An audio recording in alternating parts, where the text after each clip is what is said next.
اعوذ باللہ من الشیطان الرجیم، بسم اللہ الرحمن الرحیم۔ السلام علیکم ورحمۃ اللہ وبرکاتہ۔ میری سب سے قیمتی اور پریشس متاع میرا اور میری اولادوں کا ایمان ہے، مگر آج ہمارا حال یہ ہے کہ ہم اپنے سونے چاندیوں، اپنے ڈائمنڈز اور اپنے روپے پیسے کی حفاظت کے لیے تو ہلکان ہوتے ہیں، کہیں تجوریوں اور بینک لاکرز کا انتظام کرتے پھرتے ہیں کہ کہیں کوئی چور اچکا لوٹ کر نہ لے جائے، لیکن میرا ایمان جو میرا سب سے بڑا خزانہ ہے، اسے ہم بنا ڈر خوف کے ایسی بیہودہ محفلوں میں لیے پھرتے ہیں اور یہ سوچتے ہی نہیں کہ اگر سب سے بڑا لٹیرا شیطان اس خزانے کو لوٹ کر لے گیا تو ہم کتنے مفلس اور بے وقت ہو جائیں گے۔ لہٰذا ایمان کا کمزور ترین درجہ یہ ہے کہ ان محفلوں کی کراہت محسوس کرتے ہوئے ان سے بچا جائے اور اپنے ایمان، اپنی عصمت و حیا، اپنی آبرو، اپنی نگاہوں، اپنے کانوں، اپنے دل کی حفاظت کا تقاضا ہے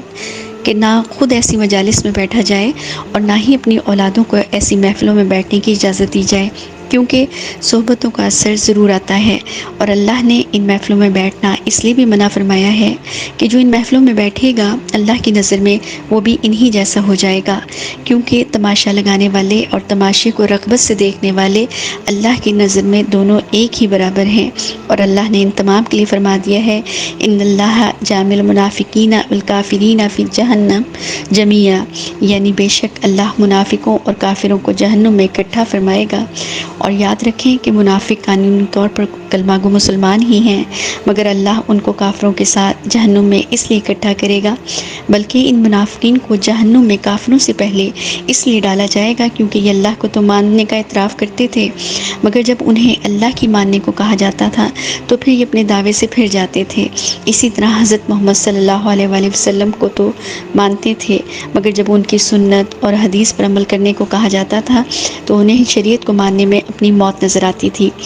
قرآن کا طالب علم، قرآن کا داعی اور دین کا مبلغ، قرآن کو تھامنے والا، حدیث کو ماننے اور جاننے والا صرف اپنی ہی ذات کی نمائندگی نہیں کر رہا ہوتا بلکہ وہ اللہ کے دین کی نمائندگی کر رہا ہوتا ہے۔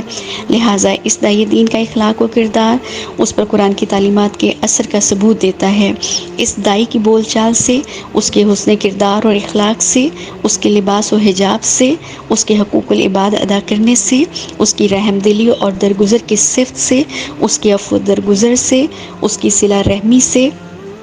اور اس کی قرآن و حدیث کے مطابق پسندیدہ محفلوں میں حاضری سے اور قرآن و حدیث کی ناپسندیدہ محفلوں سے کراہت سے، قرآن اور اللہ کے دین اور اللہ کے رسول صلی اللہ علیہ وآلہ وسلم کی اطاعت ٹپکتی اور محسوس ہوتی ہے اور ہونی چاہیے، اس میں صبغۃ اللہ نظر آنا چاہیے۔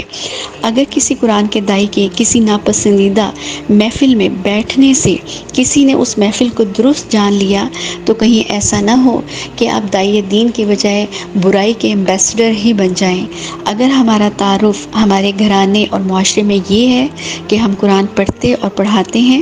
حدیث سیکھتے اور سکھاتے ہیں، تو پھر ہمارا کسی بھی غلط محفل میں موجود ہونا لوگوں کو یہ تاثر دے گا کہ یہ محفل حق ہے، تبھی تو قرآن کے داعی اور قرآن کو سمجھ کر پڑھنے والے بھی ان محفلوں کا حصہ بنتے ہیں۔ اللہ سے دعا ہے کہ اللہم ارنا الحق حقا وارزقنا اتباعہ، اللہم ارنا الباطل باطلا وارزقنا اجتنابہ، کہ اللہ ہمیں حق کو حق کر کے دکھا اور اس کی پیروی کی توفیق عطا فرما، اور باطل کو باطل کر کے دکھا اور اس سے اجتناب کی توفیق عطا فرما۔ لہٰذا جہاں ان محفلوں میں قرآن والوں کی حاضری بہت بڑا سوالیہ نشان ہے یا ان محفلوں کے درست مانے جانے کی ایک دلیل بن جاتی ہے، وہیں قرآن والوں کی ان محفلوں میں ایبسنس بہت بڑا پیغام بھی دیتی ہے۔ یقیناً جب ایک قرآن کی داعی عورت جو کسی بھی رشتے میں منسلک ہے، جب وہ کسی ایسی محفل میں شریک نہیں ہوگی جو کہ شریعت کی ناپسندیدہ ہے، تو بقیہ خاندان والے اس کی غیر حاضری پر سوال ضرور اٹھائیں گے،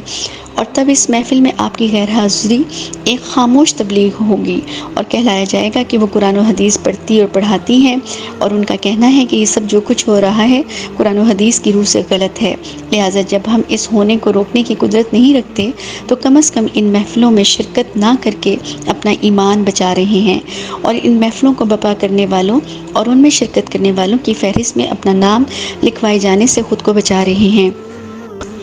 اپنی عاقبت اور آخرت کو سنوارنے کے لیے ہمیں نہ تو خود ایسی محفلیں سجانی ہیں اور نہ ہی ایسی محفلوں کا حصہ بننا ہے۔ شاید ایسی محفلوں میں ہماری غیر حاضری بہت سے لوگوں کو متحرک کر دے اور سوچنے پر مجبور کر دے کہ قرآن کا پیغام اور قرآن کی تعلیمات آخر ہیں کیا۔ اللہ سبحانہ و تعالی ہمیں وہ طاقت عطا فرمائے کہ ہم ایسی تمام چیزوں کو اپنے ہاتھوں سے روک سکیں، اپنی زبانوں سے روک سکیں، اور اگر کچھ بھی نہ کر سکیں تو کم از کم دل سے برا جانتے ہوئے ایسی محفلوں سے دوری اختیار کریں اور ان محفلوں کے باطل ہونے پر سٹیمپ لگائیں۔ اللہ تعالیٰ ہمیں یہ توفیق عطا فرمائے، اور اللہ سے دعا ہے کہ اللہ تعالیٰ ہمیں شریعت کے احکامات کو سمجھنے اور ان پر عمل کرنے کی توفیق عطا فرمائے۔ وآخر دعوانا ان الحمد للہ رب العالمین۔ السلام علیکم ورحمۃ اللہ وبرکاتہ۔